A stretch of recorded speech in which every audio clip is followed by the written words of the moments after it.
जय हिंद दोस्तों। आज हम बिहार पीआरटी का पेपर प्रीवियस ईयर पेपर जो कि 24 अगस्त 2023 शिफ्ट 2 का पेपर करने वाले हैं। और इससे जस्ट पहले मैंने एक वीडियो डाल रखा है जो कि शिफ्ट 1 का पेपर है। शिफ्ट 1 का पेपर है और ये उसका पूरा सॉल्यूशन मैंने इसी यूट्यूब चैनल पर दे रखा है अपने 120 क्वेश्चनों के साथ में। ठीक है। यदि आप सिर्फ मैथ और रीजनिंग का देखना चाहते हैं तो वो आप अलग से देख सकते हैं हमारी दूसरी चैनल पर, मैथ्स बाय मोहित लाक्षागर चैनल पर। ठीक। तो आइए शुरू करते हैं अपने आज का ये पेपर। और टोटल 120 क्वेश्चन है क्योंकि आने वाली देखो जो भी बिहार का परीक्षा है उसमें अब मैं यहाँ पर देखो ये सब बता चुका हूँ पहले वाले वीडियो पर कि कुल कितने क्वेश्चन है और मार्किंग कैसे करनी होती है, ब्लू पेन से ब्लैक पेन से, जो भी है वो सब मैं उस वीडियो में आपको डिस्कस कर चुका हूँ। ठीक है। तो आइए हम इस वीडियो में अपने पहला क्वेश्चन, जैसा कि आपके सामने मैथ का लिख रखा है, लिखा है जो कि एक घातांक वाला सवाल है और ऊपर माइनस की आपको घाता दिख रही होंगी, है कि नहीं है।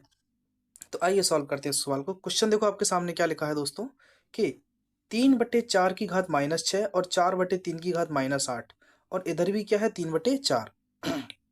तो जब भी ऐसा सवाल आपको दिखे तो हमें n का मान चाहिए है। आपको क्या करना पड़ता है, आधार को बराबर करना पड़ेगा। घातें बराबर नहीं कर सकते हैं लेकिन हम आधार बराबर कर सकते हैं। ठीक। तो यहाँ 3/4 मतलब 3/4 हम लिखा रहने देंगे, कोई दिक्कत नहीं। इसकी घात कितनी है, -6। ठीक है।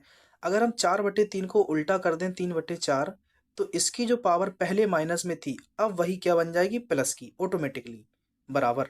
ये क्या बन जाएगा 3/4 और इसकी पावर n जो पहले से ही है। ठीक। अब आप देखेंगे कि इन दोनों में इनके आधार समान है और आधार यदि समान है तो घातें आपस में जुड़ जाती हैं। तो 8 और 6 14 नहीं होंगे, 8 में से 6 घटाएंगे तो कितने बचेंगे, 2। और 2 बार किसके बराबर हो जाएगा, ये हमारे n के बराबर है। मतलब पहले सवाल का आंसर क्या होगा, इनमें से कोई नहीं। ऑप्शन नंबर आप क्या लगाएंगे इसमें, ई। ठीक है, बिना किसी डाउट के ऑप्शन नंबर ई लगाएंगे, वरना ये नहीं कि दोबारा चेक करने लगे। ठीक है। चलिए क्वेश्चन नंबर दूसरा आपके सामने है।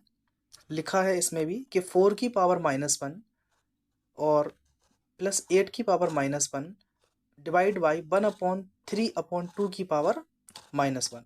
ठीक है। आइए इस क्वेश्चन को सॉल्व करते हैं। देखो क्या लिखा है आपके सामने। तो यदि हम 4 की पावर -1 दोस्तों हैं तो 4 की पावर -1 को क्या लिख सकते हैं, आप बताइए जरा।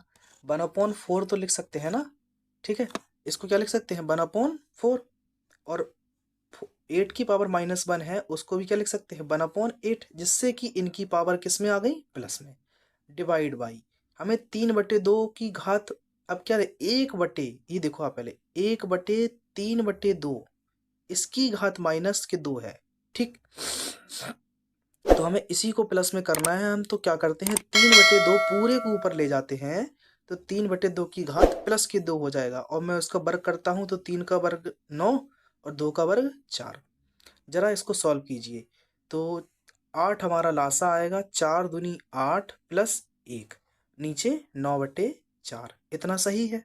अब आप देखते जाओ, 2 और 1 3/8 बटे 9/4।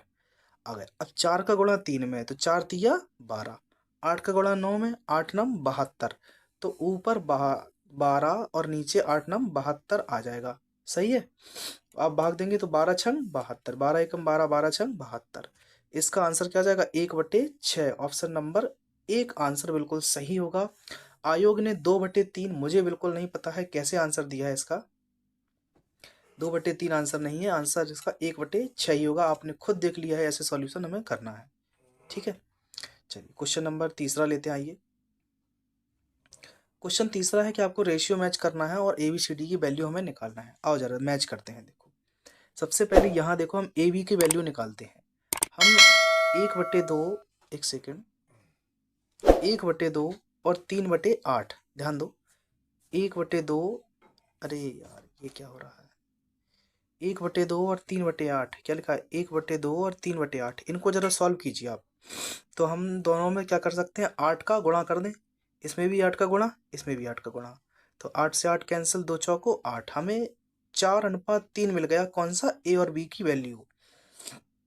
अब जरा ध्यान देखो, A और B की वैल्यू 4:3 मिल रही है, तो यहाँ A और B की वैल्यू 4:3 है, नहीं है। यहाँ A और B की वैल्यू 4:3 है, 2 से अगर भाग देंगे तो 2 चौको 8, 2 तिया 6, बिल्कुल हो रही है। यहाँ A और B की 4:3 है, नहीं 4:6 हो रही है। तो यहीं से पता पड़ गया हमारा इस सवाल का आंसर ऑप्शन नंबर क्या होगा, बी दोस्तों। Option number B. ठीक है, 8, 6, 10 और 9, ये हमारा सवाल का आंसर हो जाएगा। और इसी तरीके से लगाना होता है, वरना 2 घंटे में ये पेपर कभी ना करने वाले आप लोग। तो देखिए, सुरेश ने क्या किया कि एक काम को 11 दिन में और राशि ने 17 दिन में पूरा करने का वादा किया। दोनों ने मिलकर 5600 रुपये पारिश्रमिक प्राप्त किया। परिश्रम में उनके हिस्से अलग अलग, बताओ क्या है। ठीक, इसको 11 यूनिट और इसको 17 यूनिट के हिसाब से मिलेगा। जरा देखो 11 से कटने वाली संख्या इसमें कोई है जो आप बता सकते हैं कि 11 से ये संख्या कट रही है। तो 11 से कटने वाली तो मुझे कोई संख्या नहीं दिख रही है इसमें। और 17 से कटने वाली संख्या, 11 से कटने वाली संख्या दिख रही होगी आपको, कौन सी, 2200।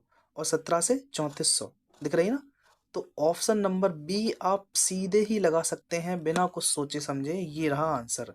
देखो इनकी जो दिन है इन्हीं के अनुसार रुपये मिलता है, 17 दूनी 34 और 11 दूनी 22। लगाने का तरीका देखो, सुरेश 11 दिन में और शशि, है ना, राशि, जो भी शशि है राशि है, चलो ये कितने दिन में, 17 दिन में। दोनों का लासा लीजिए तो 11 गुणा 17 आएगा, सही। अब इसका भाग इसमें देंगे तो इसकी क्षमता 17, इसकी क्षमता 11, यही हो जाएगी कि नहीं हो जाएगी। ठीक, अब क्या होता है, टोटल वर्क 11 गुणा 17, उसमें से इसको कितना क्षमता के हिसाब से मिलेगा, 17, और टोटल रुपए कितना है, 5600। तो 5600 में से इसको देंगे, देखो 17 से 17 कैंसिल, तो 5600/11, यही मिलेगा कि नहीं मिलेगा। तो इनको जो इफिशियंसी के अनुसार रुपए ये बट जाएगा, इसको 17 यूनिट के हिसाब से और इसको 11 यूनिट के हिसाब से। 7 और 1 8, 2 और 1 3, 28 यूनिट के बराबर हो जाएगी 5600 हमारी वैल्यू। ठीक, 28 दूनी 56, टोटल इसका कितना होगा, 200। और 200 गुणा जब आप 11 में करेंगे तो 11 दूनी 2200। सीधा याद रखें 11 और 17 का मल्टीपल एक ही ऑप्शन है, ऑप्शन नंबर बी में आप टिक कर जाइए, आंसर आगे बढ़ जाइए। ठीक, चलिए क्वेश्चन नंबर 5 में लिखा है कि ए का वजन बी के वजन से 25% और सी के वजन का 40% है। तो ए का वजन बी के वजन का 25% है, तो ए का जो वजन है वो बी के वजन का 25% का मतलब होता है 1/4 है। ठीक है, और सी के वजन का 40% है। ठीक, तो ए का वजन यही जो है ना वो सी के वजन का 40% है। 40% की वैल्यू होती है फ्रैक्शन वैल्यू 2/5, 20 दूनी 40, 20 500। अब यहाँ ए का मान 2 है, यहाँ ए का मान 1 है, तो इसको 2 में गुणा करो, इसमें 2 का गुणा करेंगे तो 8 हो जाएगा। ठीक, हमसे पूछ रहा है सी के वजन का कितना प्रतिशत बी का वजन के बराबर है। सी के वजन का कितना प्रतिशत बी के वजन के बराबर है। तो सी के वजन का तुलना किससे करनी है, सी से। तो सी का वजन कितना है, 5, बी के वजन के कितना है, 8, तो गुणा करो 100 का, 5 से भाग दो 20 बार, 8 दूनी 16, तो कितने परसेंट के बराबर है, 160% के बराबर होगा। आंसर नंबर ए ऑप्शन होगा। क्वेश्चन नंबर आइए 5वां, देखिए आप क्या लिखा है आपके सामने। क्वेश्चन नंबर 5 छठवां है, तांबे की एक आपके सामने दी गई है क्या, बॉल है, गोले का, तांबे की एक गोला है और जिसका हमें व्यास दिया गया है कितना, 6 सेंटीमीटर। ठीक है, तांबे के गोले का व्यास दिया गया कितना हमें, 6 सेंटीमीटर। 6 सेंटीमीटर, व्यास अगर 6 है तो त्रिज्या हो जाएगी कितनी, आधी, 3 बचेगी, त्रिज्या 3। तो गोले का आयतन होता है 4/3 पाई आर क्यूब, 3 का क्यूब कितना होता है, 27। ठीक, बराबर। अब हम जो इसको काट रहे हैं एक अनुप्रस्थ काट के क्षेत्रफल के ग्राफ से एक ऐसे वायर में इस तरीके से। ठीक, जिसमें इसकी देखो तार की लंबाई दी गई है हमें 36, तो ये जो बन जाता है क्या, इस सर्किल के अकॉर्डिंग काट रहे हैं अपन, इसके अनुसार बना रहे हैं इसको। तो सर्किल का एरिया क्या होता है, 2πr। ठीक है, 2π और r इसमें हमें पता नहीं है, वही त्रिज्या हमें निकालनी है। देख रहे हैं 4/3 पाई आर क्यू 2πr इंटू 36, क्योंकि ये क्रॉस सेक्शन जो लंबाई है इसको लेंगे हम इसमें। जरा काटिए, देखो जरा, एक सेकंड। 3 नम 27, 9 चौको 36, 4 से 4 कैंसिल, तो और पाई से पाई कैंसिल, तो 1 बराबर आ गया 2 इंटू आर। 2 को यहाँ ले जाइए तो 1/2 बराबर आर, और आर बराबर कितना हो जाएगा, 0.5 सेंटीमीटर। तो इस सवाल की जो त्रिज्या है उस तार की वो आ गई 0.5 सेंटीमीटर। Question number 6। 7वां क्वेश्चन देखो, ये बढ़िया सवाल है। अगर आप लगाने बैठे ना सवाल को देखकर तो लगाना मुश्किल हो जाएगा। जरा आप ऐसे देखो कि वृत्त की त्रिज्याएं क्या हैं, क्योंकि उनके केंद्रों के बीच की दूरी हमें दी गई है 6 सेंटीमीटर। अब जरा देखो, इनमें 6 का डिफरेंस है, यस, इसमें भी है, इसमें भी है। अब जरा ध्यान से देखो, कह रहा है कि दो वृत्त के आंतरिक रूप से स्पर्श करते हैं, उनके क्षेत्रफलों का योग 116 है। क्षेत्रफल होता है पाई आर स्क्वायर। तो यदि मैं पहले का स्क्वायर करता हूँ देखो त्रिज्याओं का, तो आर 16 का स्क्वायर 256 और 10 का स्क्वायर 100। 256 में 100 जोड़ेंगे तो 356, जो कि 116 के बराबर नहीं है, हटा दो। 10 का स्क्वायर 100, 4 का 16, 116, ये चाहिए हमें 116। बिल्कुल सही आंसर हो जाएगा 116। 12 का करेंगे तो देखो 116 से बहुत ज़्यादा पहुंच जाएगा। तो इस तरीके से हम 7वां सवाल लगाएंगे कि ऑप्शन में हम जो त्रिज्या दी गई है उनका सीधा स्क्वायर करो और जोड़ के देखो 116 के बराबर है कि नहीं, वही हमारा आंसर हो जाएगा। क्वेश्चन नंबर 8वां देखिए क्या लिखा है कि एक ट्रेन जो है, जो कि 600 किलोमीटर की यात्रा के लिए धीमी ट्रेन से 3 घंटे कम समय लेती है। ठीक, आगे, यदि धीमी ट्रेन की गति तेज ट्रेन की गति से 110 किलोमीटर प्रति घंटे कम है, हम मान लेते हैं, हमें पता है समय बराबर क्या होता है, दूरी बटे चाल। तो दूरी कितनी है, 600। कह रहा है इसकी गति जो है वो धीमी वाली की, ये क्या है, 10 किलोमीटर प्रति घंटे कम है। तो यदि तेज वाले की गति जो कि x किलोमीटर है, इसकी 10 कम है, तो x माइनस 10। कह रहा है इनका जो डिफरेंस आ रहा है ना, वो 3 घंटे कम समय लेती है। चलो हम यहाँ से देखते हैं दोनों ट्रेनों की गति बताइए क्या है। पहला ऑप्शन में दिख रहा होगा आपको कि 50 ऑप्शन दिया गया है और 40 दिया गया है। अगर मैं तेज की गति 50 लेता हूँ और धीमी की 10 कम 40, ठीक है, तो 50 से भाग दूंगा, कितनी बार जाएगा, 12 बार। इसमें 40 से भाग देंगे तो कितना जाएगा, 15 बार। और 15 में से 12 घटाएंगे तो कितना आएगा, 3। मतलब बिल्कुल सही आंसर आ गया। तो पहला ही ऑप्शन सही हो गया हमारा। ठीक है, पहला ही आंसर सही हो जाएगा, 50 और 40। इसी तरीके से वेरीफाई करना होता है, वरना उस द्विघात समीकरण को सॉल्व करते रहो, फालतू में समय बर्बाद करो। 9वां सवाल है, 1/x प्लस 1/x वाई बराबर 8 है, 1/y प्लस 1/z बराबर 12 है, और 1/z प्लस 1/x बराबर 10 को संतुष्ट करने वाले x का मान बताइए क्या है। जरा ध्यान से देखिए, बड़ा ही आसान सवाल है। हम सभी इक्वेशन को उठा के आपस में ऐड कर देते हैं, तो आप पाएंगे कि 1/x 2 बार है, 1/y 2 बार है, 1/z 2 बार है। तो जब सब 2 2 बार हैं तो मैं क्यों ना 2 कॉमन ले लूं। अंदर क्या बचेगा, 1/x plus 1/y plus 1/z बराबर, सबको जोड़ा 12 8 20 10 30। 2 से इसमें भाग दिया तो आया 15। अब मुझे 1/x अगर निकाल दिया तो हम उल्टा करेंगे, x भी आ जाएगा। तो इसमें से y/z 1/y 1/z हटाना होगा, कितना है, 12। तो बस 15 में से यहाँ 12 माइनस कीजिए, कितना बचेगा दोस्तों, 3। और 1/x बराबर यदि 3 है, 3 देख के मत लगा देना, तो x उल्टा करेंगे तो 3 भी उल्टा हो जाएगा। आंसर हो जाएगा बी ऑप्शन, 1/3। क्वेश्चन नंबर 10वां है कि एक राशि 5 वर्षों में साधारण ब्याज से 50% की वृद्धि होती है। ठीक है, मतलब कोई राशि आपने 100 रुपये जमा की, वो हो कितनी गई, 150। तो ये मूलधन है, ये मिश्र धन है। ब्याज कितना मिला, 50 रुपये। आइए देखो सवाल में, साधारण ब्याज बराबर 50 रुपये जो है, मूलधन कितना है, 100। 5 वर्ष में, दर हमें पता नहीं है तो आर मान लेते हैं बटे 100। 100 से 100 कट गया, 5 से भाग दिया 10, दर कितनी आ गई, 10%। कह रहा है 3 वर्षों का चक्रवृद्धि ब्याज 12,500 का। अगर आपको याद है देखो, 3 वर्ष का चक्रवृद्धि ब्याज, तो 12,000 का 3 वर्ष का चक्रवृद्धि ब्याज निकालने का फॉर्मूला नहीं पता है तो कोई बात नहीं, सीधा लिखो 33.1। 33.1% जो होता है वो 3 साल के चक्रवृद्धि ब्याज की दर होती है। वरना वही करो आप फिर 10/100 की घात 3 है ना, 1 प्लस करके ऐसा करते रहो, उससे भी आ जाएगा, कोई दिक्कत नहीं है। तो 12,000 का मैं क्या बता रहा था, 33.1%। बस 12,000 का 33.1% निकालिए। देखो 12 एकम 12 की 2, इसमें मिल रहा है। आगे और देख लो, 12 तिया 36 और 1 37 की 7, हासिल आई 3, 12 तिया 36 और 3 39। तो 39,723, जो कि यही ऑप्शन में मिल रहा है। ठीक, 23 नहीं है, 3972 है, 3972 आंसर अपना ऑप्शन नंबर ए हो जाएगा। क्वेश्चन नंबर 11वां देखिए, इसका है कि कुल अभ्यर्थियों का इतने परसेंट छात्राएं हैं।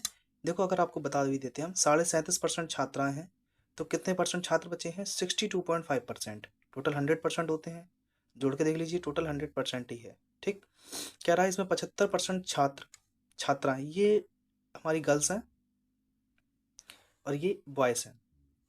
75% तथा छात्राओं का इतने परसेंट सफल हैं। यदि 75% छात्र सफल हैं तो 25% फेल हुए। ठीक है, और इसमें अगर 62.5% सफल हैं तो फेल कितने हुए? आपके 37.5% लोग फेल हुए गर्ल्स में।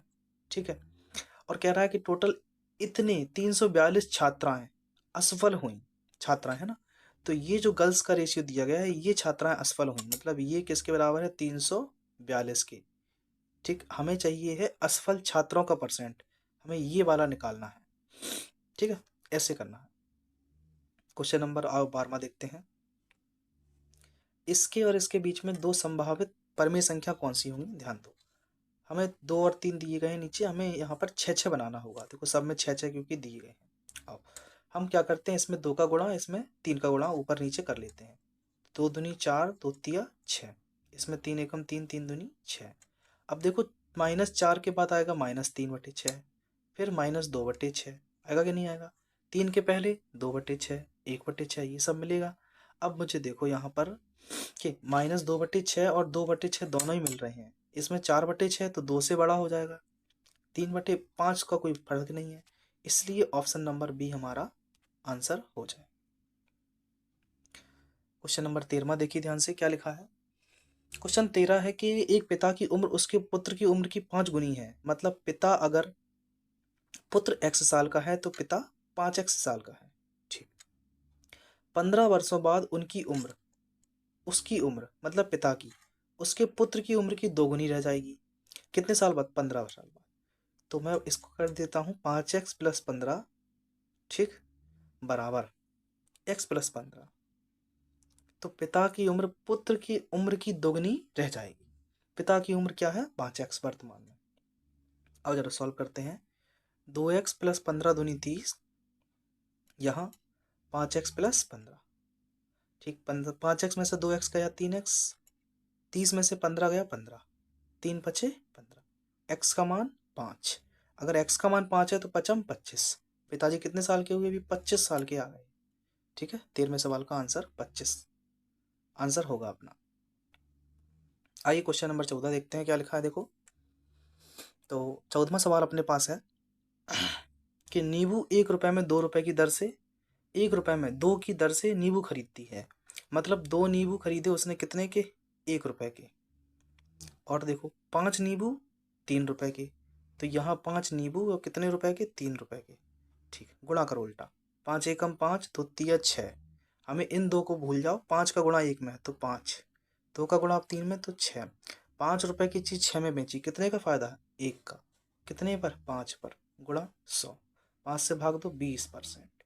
तो आंसर कितना आ गया? 20% आंसर। ठीक है, क्वेश्चन नंबर 15 देखिए। आइए, लिखा है कि एक विद्यालय में, जो कि बड़ा सवाल है थोड़ी, देखो हम लगाएंगे जरूर इसको भी, आप भी और हम भी लगाएंगे साथ में, दोनों लोग प्रयास तो कर ही रहेंगे।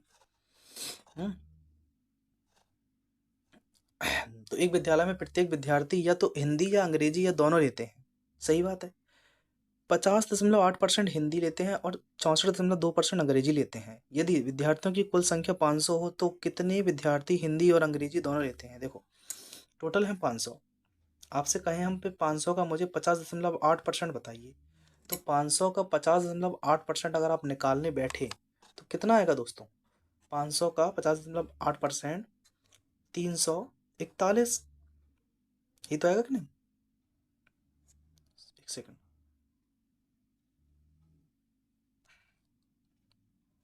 50.8%, ठीक है, 5 अट्ठे 40, ठीक, 5 25, 254 आएगा। यही आएगा कि नहीं आएगा? और 500 का मुझे बताइए आप 64.2% क्या होगा? तो जरा इसमें आप क्या कर दीजिए, 2 का भाग लगा दो सीधा, इसका 2 का गुणा 1000, नीचे 2 का भाग, तो इसका इतने परसेंट अगर निकालने बैठेंगे तो कितना आएगा? 2 तिया 6, 2 दूनी 4, 2 एकम 2, 321। जरा दोनों को जोड़ो, 4 और 1 5, 5 2 7, 3 2 5, तो ये कितने हुए टोटल 575। हमसे पूछ रहा है सिर्फ हिंदी और अंग्रेजी दोनों लेते हैं, तो टोटल 500 थे, 575 हो गए हैं, कितने एक्स्ट्रा 75। तो 75 लोग जो हैं वो हिंदी और अंग्रेजी दोनों लेते हैं। आपको कुछ नहीं करना है, इन दोनों का पहले परसेंटेज निकालो अलग अलग, और फिर या फिर इकट्ठा जोड़ के निकाल दो, फर्क नहीं पड़ने वाला है। फिर जो भी आए उसमें से 500 में से घटा दीजिए आंसर। क्वेश्चन नंबर 16 है कि निम्नलिखित का मान बताइए क्या होगा इतने इतने का। देखो इसका आंसर क्या आता है, हमेशा ही एक आएगा, ध्यान दो। अगर हम इसमें गुणा करते हैं अंदर, तो x की पावर आपको मिलेगा ab माइनस a का गुणा c में कीजिए ac। ठीक, अब क्योंकि आधार सबके बराबर हैं तो घातें सब आपस में क्या हो जाएंगी, जुड़ जाएंगी। मैं थोड़ा इसको ऊपर कर देता हूँ, ये सही है। यहाँ देखो x की power ab minus ac plus, यहाँ गुणा करो अंदर b का c में, bc माइनस ba, फिर अंदर गुणा करो c का a में, तो ac माइनस cb, क्या होगा cb। जरा देखो bc से bc कैंसिल, ac से ac कैंसिल, ab से ab कैंसिल, तो अब क्या बचा, सिर्फ जीरो। तो जिस संख्या की घात जीरो हो, किसी भी संख्या की घात जीरो हो, चाहे वो x हो, चाहे y हो, चाहे z हो, चाहे 1 2 3 4 क्यों ना हो, उसका मान हमेशा क्या होता है, 1। ठीक है, बिना दोहराए 0 1 3 4 5 का उपयोग करते हुए कितनी 4 अंकीय संख्या बनाई जा सकती हैं। देखो मुझे 4 अंक की संख्या चाहिए, ठीक है। आप बताओ मुझे, क्या पहले स्थान पे हम 0 ले सकते हैं? तो आप कहेंगे बिल्कुल भी नहीं। जब 0 नहीं ले सकते तो हमारे पास कितनी संख्या लेने के चांसेस हैं? आप कहेंगे सिर्फ 4। ठीक है, अब अगले कितने जगह बची हैं, 3। इन 3 में हम इन चारों में, इन 5 में से कोई 4 रख सकते हैं, है कि नहीं? क्योंकि हमें तो सिर्फ 4 अंकों की संख्या बनानी है, तो अगली जगह भी 4 लेंगे। अब हम 2 ले लिए हैं, बचे कितने अंक हो गए, 3, फिर उसके बाद 2, तो 4 चौको 16 तिया 48 दुनी 96। तो हम 96 प्रकार से 4 अंकों की संख्याएं बना सकते हैं। ऑप्शन नंबर हो जाएगा इनमें से कोई नहीं, ई ऑप्शन। ठीक है, याद रखेंगे इस सवाल को। क्वेश्चन नंबर 106 है कि हाइट को इतना, देखो h माने होता है 8, e का कोड होता है 5, i का कोड होता है 9 और g का होता है 7। सब में एक एक जोड़ के बस यहाँ देखो लिखा गया है और कुछ नहीं। आप देखो m का कोड है 13, m को कहते हैं अल्फाबेट में 13, 13 में एक जोड़ेंगे तो 14, जो कि हमें दो ऑप्शन तीनों में मिल रहा है 14। e का होता है 5, 5 में एक जोड़ेंगे तो 6, सब में 6 है। ठीक, लाइन का कोड होता है 12, एल का कोड 12, तो एल में एक जोड़ेंगे 13, सब में 13 है। ठीक है कि नहीं है? यहाँ देखो आई का कोड है 9, 9 में एक जोड़ेंगे 10, 10 इसी में है। तो इस सवाल का आंसर हमारा ऑप्शन नंबर क्या हो जाएगा, ए। 106 का answer option number A answer सही होगा। आइए 107 नंबर पर। 107 लिखा है कि निम्नलिखित शब्दों को तार्किक क्रम में बदलिए, मतलब रखना है, कुछ नहीं है। तो आप कहेंगे कि प्राध्यापक के बाद कौन आएगा, सहायक प्राध्यापक, और सहायक प्राध्यापक के बाद आएगा सहायक प्राध्यापक। तो आंसर होगा 2 1 3, मतलब option number B correct answer हो जाएगा। ये हमारे पेपर का सवाल का आंसर। अगला है कि एक व्यक्ति 4 बच्चों के बीच कुछ वस्तुओं को बांटता है। पहले बच्चों को कुल वस्तुओं का 1/2 मिलता है, दूसरे को पहले बच्चे का 1/4, तीसरे को पहले के 3/4 मिलते हैं। तो चौथे बच्चे को कितना अंश मिला, देखो ध्यान से, 1/2 1/3, 1/2 1/4 1 और 3/4। हम इनमें 4 2 4 इनका लासा ले लेते हैं 4, या फिर हम मानते हैं अपनी तरफ से 8। देखो पहले बच्चे को कुल वस्तुएं हैं हमारी 8, 8 का आधा मिलता है, तो 8 का आधा कितना होगा, 4। ठीक है कि नहीं है? अब कह रहा है कि कहाँ गया, दूसरे बच्चे को पहले बच्चे का 1/4, तो इसका 1/4 मतलब 1 मिल गया दूसरे को। तीसरे को पहले का 3/4, पहले का 3/4, तो कितना बचा, 3। टोटल कितने हो गए, 4 3 7 और 1 8। चौथे को कितना बचा, कुछ बचा ही नहीं है भैया, बिल्कुल भी। तो इसका आंसर क्या लगाएंगे, ऑप्शन नंबर ई, इनमें से कोई नहीं आंसर हो जाएगा। Question number 109 is a very good question, I think इसको लोगों ने बहुत गलत किया है। आई देखो, कह रहा है एक वर्ग का क्षेत्रफल, हम मानते हैं वर्ग की भुजा ए है तो क्षेत्रफल a²। समबाहु त्रिभुज की भुजा मान लेते हैं x, तो इसका क्षेत्रफल होगा √3/4 और भुजा का स्क्वायर मतलब x²। कह रहा है कि वर्ग की भुजा और समबाहु त्रिभुज की भुजा का अनुपात, तो हमें a/x का मान निकालना है। लोगों ने √3/2 लगा दिया है, बड़ी खुशी खुशी से, कि गलत हो गया उनका आंसर। देखो यहाँ √3/4 पहले से ही लिखा है। जब यहाँ से रूट हटाएंगे तो इस पे रूट जाएगा पूरा पूरा। जब इस पे रूट जाएगा तो 3 पे तो डबल रूट आएंगे, √3 ठीक है, √3 4 का वर्गमूल 2। तो ये आंसर है इस सवाल का, जो कि ऑप्शन नंबर क्या होगा, ई। लोगों ने ऑप्शन नंबर सी ठोक दिया, गलत हो गया भाई साहब। देखो अगला कि लिखा है गलत संख्या बताना है। 3 के बाद 8 आया, मतलब 5 3 8, 8 5 13, 13 में कितने जोड़े, 8, ठीक है। उसके बाद कितने जोड़े हैं फिर देखो, 8 के बाद 10 जोड़ा है, 10 के बाद कितना जोड़ा है, 12। तो आप देख रहे हैं 10 12 8, 8 के पहले क्या होना चाहिए, 6। तो 13 में से 6 घटाएंगे कितना आएगा, 7। 7 के पहले, 6 के पहले 4, 4 और 3 7। मतलब ये जो 8 है ना, यही डिस्टर्ब कर रहा है। तो इसमें जो गलत है हमारा क्या है, 8। क्वेश्चन नंबर 111 है कि गलत संख्या बताइए कौन सी है। देखो ये सबको मैच करना है बस, और कुछ नहीं है। 18 तिया 54 और 2 तिया 6, सही है। 36 तिया 108, 4 तिया 12, 1 का 3 में भाग देंगे 3 बार, और 9 तिया 27। 45 तिया नहीं होते हैं भैया 100, है ना। तो इसलिए यही 100 गलत हो जाएगा, हमारा आंसर 100 गलत है, ठीक। वरना दूसरा तरीका, 2 का भाग दो 6 में, 2 तिया 6, 2 तिया 6, और 18 गुणा 3 54, 4 तिया 12, 36 तिया 108, 1 का भाग 3 में 3 बार, 9 तिया 27, ऐसे कर लेंगे, ठीक है। तो दोनों तरीके आपके पास हैं लगाने के लिए। क्वेश्चन नंबर 112 लिखा है कि a बराबर 10 है, b बराबर 3 है, c बराबर 6 है, तो निम्नलिखित में से कौन सा सत्य है। इनमें से कोई भी सत्य नहीं है, सब गलत हैं। एक त्रिभुज बनने के लिए हमारे पास एक कंडीशन होती है कि किसी भी दो भुजा का योग तीसरी भुजा से अधिक होना चाहिए। अगर मैं दो भुजाएं ले लेता हूं, चलो, और ये कंडीशन होती है कि तीनों के लिए होता है, a प्लस बी बड़ा होना चाहिए c से, c प्लस ए बड़ा होना चाहिए b से, या फिर b प्लस ए बड़ा होना चाहिए c से, इस प्रकार से। तो यहाँ मैं देखता हूँ कि 10 और 3 13 बिल्कुल सही है, 6 से बड़ा है। लेकिन अगर मैं देख रहा हूँ 3 और 6 कितने हो गए, 9, क्या 9 10 से बड़े हैं। तो बस यही ये कंडीशन गलत हो जाएगी कि इनसे त्रिभुज बनना संभव नहीं है भैया।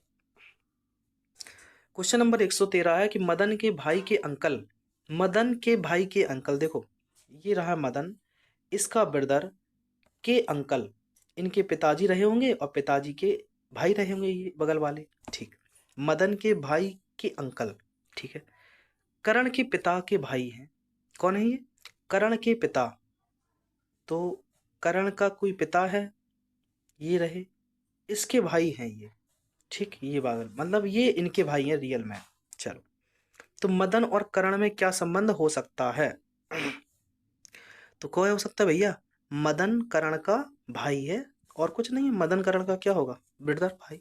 ऑप्शन नंबर बी आंसर सही होगा। क्वेश्चन नंबर 114 है कि बाई टी ओ, इजोटी टाइप का लग रहा है मुझे। बाई का मान 25, टी का कितना होता है 20, ओ का 15। भैया अगला 10 फिर 5, ठीक है। 10 पे क्या होता है जम्मू, फिर 5 पे ई, तो लो जेई आंसर बन गए आप जेई। चलो लास्ट और बचे हैं 6, कर लेते हैं उनको भी कंप्लीट जल्दी जल्दी। इस त्रिभुज में बताइए कितने त्रिकोण हैं, आप काउंट करिए। 13 त्रिकोण है, काउंट करने का देखो बताता हूँ मैं, इसको गिनो। फिर ये पूरा एक चतुर्भुज है, ठीक, इस तरीके से। तो चतुर्भुज में 1 2 3 4, इसको सीधा दुगना करते हैं हम, कितने बन गए 8। 8 के बाद ये देखो बगल वाला 9, ये बगल वाला 10, 10 हो गए। 10 के बाद ये पूरा देखो भैया 11, बड़ा वाला 11, 11 के बाद ये छोटा 12 और ये छोटा 13, ठीक है। तो ये पूरे टोटल 13 त्रिभुज बनेंगे इस सवाल में। सबके गिनने के तरीके अपने अलग अलग होते हैं और कुछ नहीं है। 16, आशा 3 किलोमीटर दक्षिण की ओर चलती है, तो आशा को 3 किलोमीटर मैंने दक्षिण चलाया। उसके बाद वह दाएं मुड़कर 2 किलोमीटर गई, तो दाएं मुड़ी और 2 किलोमीटर चलती है। फिर दाएं मुड़कर 3 किलोमीटर चलती है, चल दी है, और अपने बाएं मुड़ती है और सीधा चलना शुरू करती है। अब वह किस दिशा में चल रही है भैया, तो पश्चिम दिशा में चल रही है। 116 का आंसर ऑप्शन नंबर बी होगा। चलो 117 देखिए। 117 में लिखा है आपके सामने दोस्तों कि 28 84 112 196 308 504 और 872, इनमें से कौन सी संख्या गलत है। तो 117 का आंसर हमारा ऑप्शन नंबर 872 गलत है। ऐसा क्यों है जरा देखो, सभी संख्याएं 14 से कट रही हैं, मैं तो ये देखता हूँ सीधा, 14 दूनी 28, 14 छक 84, 14 अट्ठे 112, सब कट रहे हैं 14 से। सिर्फ 872 एक ऐसी संख्या है जो कि 14 से नहीं कट रही है, तो बस यही आंसर एक गलत है। अब ये चीज़ें हमें एग्जाम में एकदम से नहीं याद आती हैं, ये मान सकते हैं आपकी बात हम, ठीक है।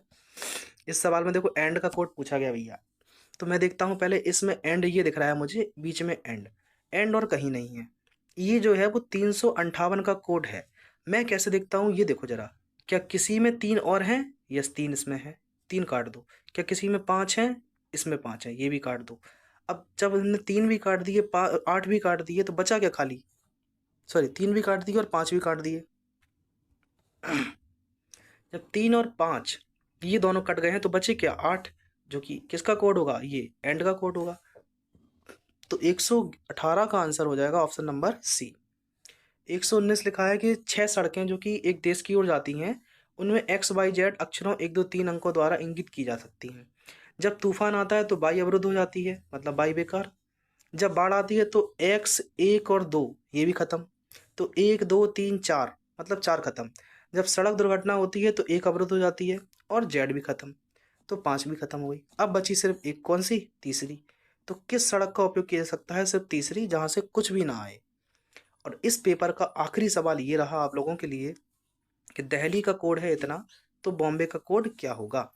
देखिए ध्यान से, हमें डी से सी पे गए तो -1, ई से सी पे गए तो सी डी ई कितना? -2, एल से आई पे गए तो -3, एच से डी पे गए -4, आई से डी पे गए तो -5।